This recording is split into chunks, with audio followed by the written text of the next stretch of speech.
Hi, I'm Jim, W6LG for Ham Radio Basics. Welcome to my radio room here on Wolf Mountain.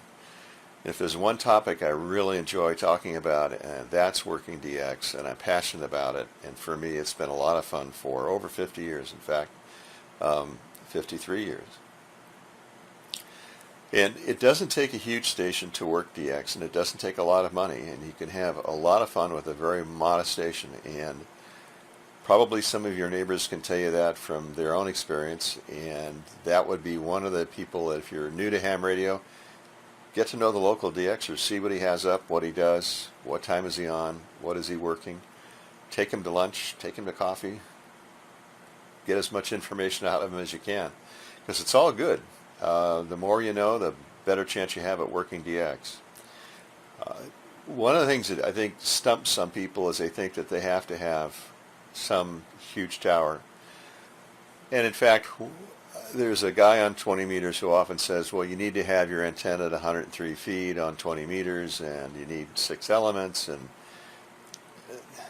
okay, yeah, that's a great antenna, and that'd be a great height, and you would be strong as hell across the world. But you can work DX with a very modest antenna, a dipole, maybe a 2-element tribander, mounted on your chimney, and I'll show you a picture of one in a few minutes, and just work the world with it.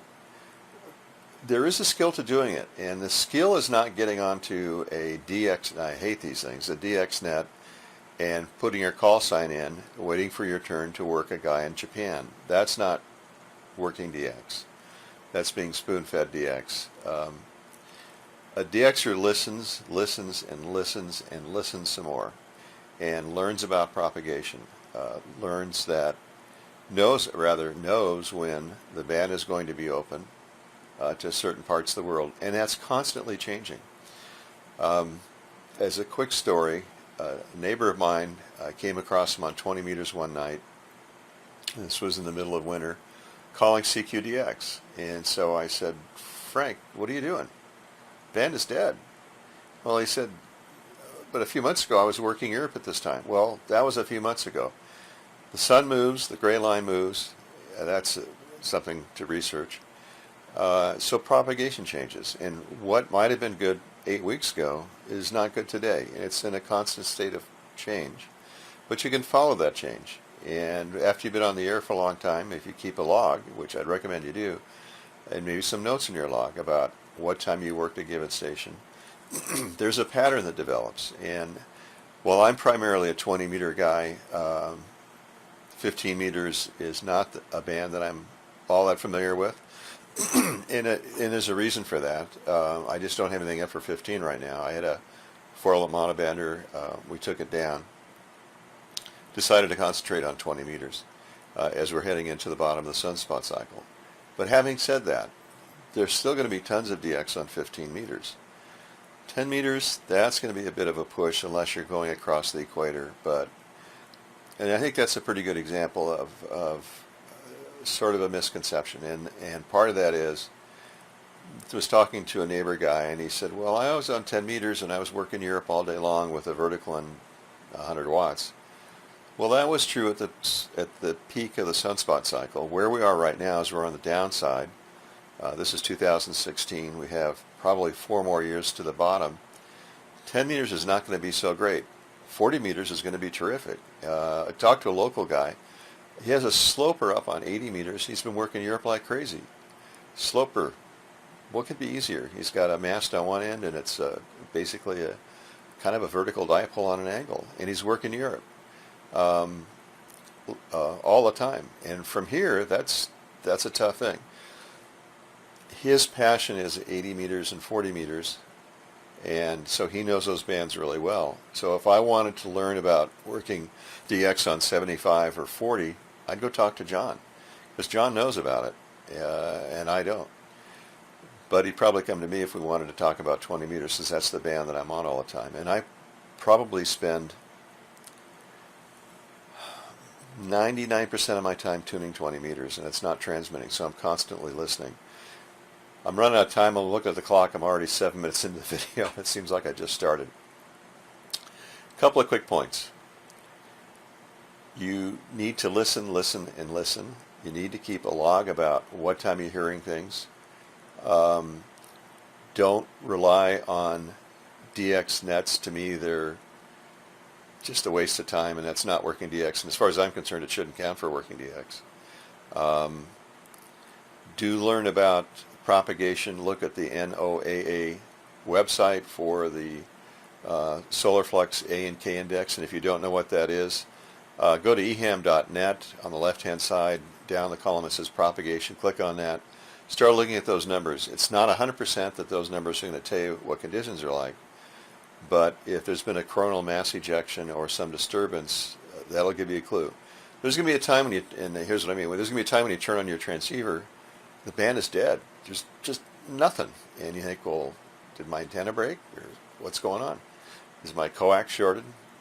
And it's none of those things. It's just the sun has acted up and it's destroyed propagation for us. It could be for a day, could be for a couple of days. There could be a series of coronal mass ejections. So for a week it's bad. But don't get discouraged. And even during the time when there's a coronal mass ejection, you can still work stuff going along the equator as opposed to going over the North and South Pole, which are disturbed. So you have a chance to work like South Africa long path. If you're on the west coast, you point your antenna west and work South Africa. Or working South America, because you're not going over the North Pole, but you've got a good path to South America. But there's also going to be times when the coronal mass ejection is just blitzes the whole band and there's just nothing. If you're new to DXing, go for the easy countries. The guys that are calling CQ. I'm coming up on 10 minutes, and I'm going to end this with a real quick point. And a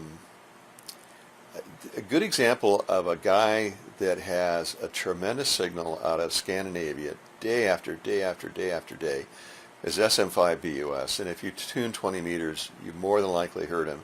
His propagation really, really well. He's learned over the years when the band is open. He listens a lot. Being that he is DX for a lot of us, he'll often be calling CQ. And while you might think because this guy is the only thing you can hear out of Scandinavia that he has an antenna at 100 feet and 1,500 watts behind it, it's not true. He's got a 2-element Yagi, and I'll put up a picture right now, a 2-element Yagi attached to his chimney. He says it's about 10 meters above ground, so it's 33 feet or so. But he knows when propagation is good, and so he's there to work the propagation, to work the band opening, and he does that over and over and over again. And that's been true for as long as I've heard him, which is decades. Another guy who's visited me several times is DJ4OA, Wolf Gaia. Wolf is the same way. He has a 2-element quad about 40 feet off the ground, and oftentimes he's the only station from Germany that I can hear. Well, are there guys in Germany with bigger antennas? You bet there are, and with greater ERP, by far. But he's the one that's on the air, and he's the one that's learned that propagation is good at a certain time. So learning propagation is really, really important, and I'll end it with that. DXing is just so much fun. I've made friends all over the world, guys I've talked to for 40 and 50 years that are just wonderful friends. To me, it's still a thrill to ferret out some DX. We'll talk about a whole bunch. This is going to be a series of videos. I can't do it all in one. I'm already at 11 minutes. The other good news is I've upgraded to another internet provider. AT&T is phasing out DSL in my neighborhood. Bastards. And so we've got a microwave connection to a mountaintop, which is quite a bit more expensive, but hopefully I'll have the ability to send up a little bit better video quality. In any case, DXing is fun. It's just a kick in the pants, chasing that guy. There's so much I'd like to talk about, and there's just no time. Like pileups, avoid pileups. If you hear a pileup for a guy that's in, let's say 9K2GS is on from Kuwait, and he's got a huge pileup, you may not be able to go through that pileup, but tune around the band. You may hear somebody else from that region calling CQ, and oftentimes that's the case. So the smart DX will say, the band is open to Kuwait. Wonder what else I can hear, and be tuning around. Anyway, I don't know where to end this, but it's a lot of fun. And I hope you'll join me in working DX. If you have some questions about it, I'm often on 20 meters. I'd be happy to talk to you about it. It's just so much fun, and it doesn't take a bunch of equipment. This is 50 plus years of gathering stuff. You could work DX with this little transceiver. This I've tested recently. Amazing receiver. Absolutely amazing. I heard so much stuff with this I couldn't believe it. Frankly, it's as sensitive as my K3. And I did an A/B test back and forth, back and forth, back and forth between this ICOM 7000 and the K3. I couldn't hear the difference. This is a Yaesu 450. Same story. Not quite as sensitive, but damn good. So, used price on something like this, $600 maybe. Used price on this does unbelievable stuff. It has features in it. It talks. I think they're around $1,000. Anyway, thanks for joining me. I've rambled on to 13 minutes. I'm way past what I should have done. If you've enjoyed this video, let me know. Give me a thumbs up, subscribe, and I'll continue on with another video about working DX. Thanks for joining me. From Wolf Mountain 73 from Jim W6LG for Ham Radio Basics.